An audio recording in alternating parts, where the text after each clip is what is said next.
Assalamualaikum warahmatullahi wabarakatuh. Sahabat Aswaja, apa itu Tanah Karbala?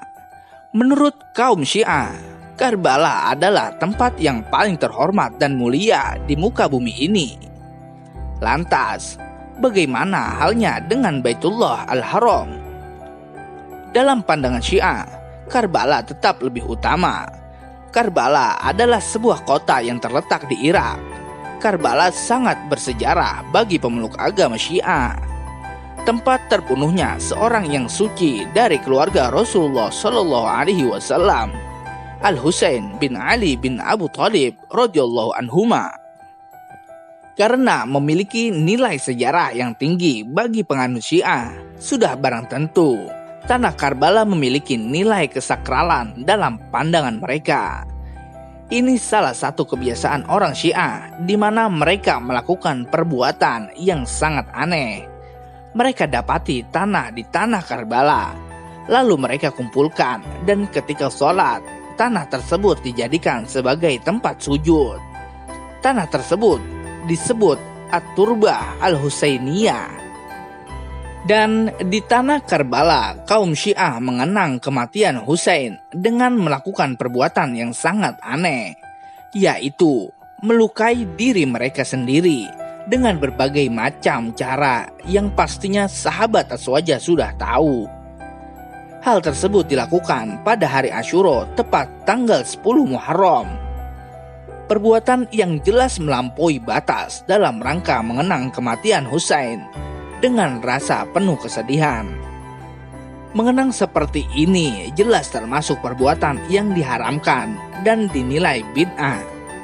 Lihat Majmu' Fatawa, Juz 25, halaman 302 sampai dengan 307. Lalu, bagaimana hukum sujud dengan tanah dari Karbala? Berikut pandangan ulama mengenai perbuatan kaum Rafidhah.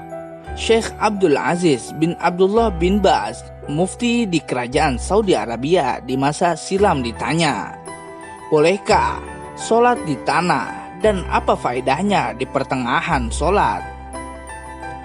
Syekh rahimahullah menjawab, sepertinya si penanya memaksudkan tanah yang biasa jadi kebiasaan orang Syiah, yaitu yang diklaim berasal dari Karbala. Lalu mereka sujud pada tanah tersebut. Perlu diketahui bahwa perbuatan semacam ini tidak ada tuntunannya dalam Islam dan tidak boleh sholat pada tanah tersebut. Akan tetapi, sholat yang dilakukan tidaklah batal jika ia meletakkan dahi dan hidungnya pada tanah tersebut. Sholatnya tidaklah batal. Perbuatan tersebut sekali lagi adalah bid'ah, tidak boleh dilakukan. Inilah di antara amalan yang mengada-ada dari orang Syiah dan mereka terlalu berlebih-lebihan dalam hal itu. Semoga Allah memberi kita petunjuk dan melindungi kita dari godaan setan yang akan menjerumuskan kita dalam bid'ah semacam ini. Perlu diketahui bahwa seorang mukmin tidak perlu capek-capek memindahkan tanah dari satu tempat ke tempat lain. Hendaklah seorang mukmin sholat sesuai kemudahan yang ia dapati. Jika didapati kulit, maka ia sholat di atasnya. Jika didapati pasir, hendaklah ia sholat di atas pasir. Jika di masjid terdapat karpet, hendaklah ia sholat di atas karpet tersebut. Dan tidak perlu bersusah payah membawa batu, tanah, potongan kayu atau selainnya.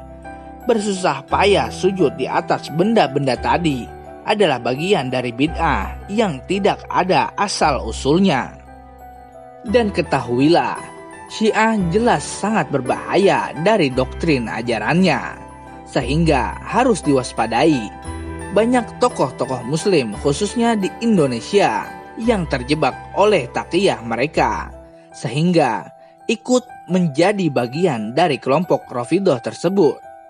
Namun, alhamdulillahnya di tanah air kita masih ada tokoh-tokoh yang lantang melawan Syiah, seperti Kiai Idrus Ramli dari Nahdlatul Ulama, Ustadz Firanda dari Al-Irsyad, Babe Haikal Hasan dari alumni 212, dan banyak lagi. Meskipun mereka berbeda dalam manhaj dan organisasi, namun dilihat dari cara mereka untuk menyelamatkan umat Islam dari kesesatan kelompok tersebut patut diapresiasi. Contoh perlawanan yang paling diingat yaitu ketika debat terbuka Kiai Idrus Ramli dengan tokoh Syiah Indonesia Hussein Syihab pada tanggal 25 Mei tahun 2014 di Tanjung Balai Karimun. Di forum debat tersebut, Kiai Idrus berhasil mengalahkan argumentasi tokoh-tokoh Syiah tersebut. Itulah beberapa informasi tentang Syiah.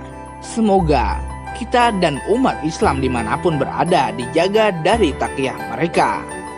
Amin, amin ya rabbal alamin.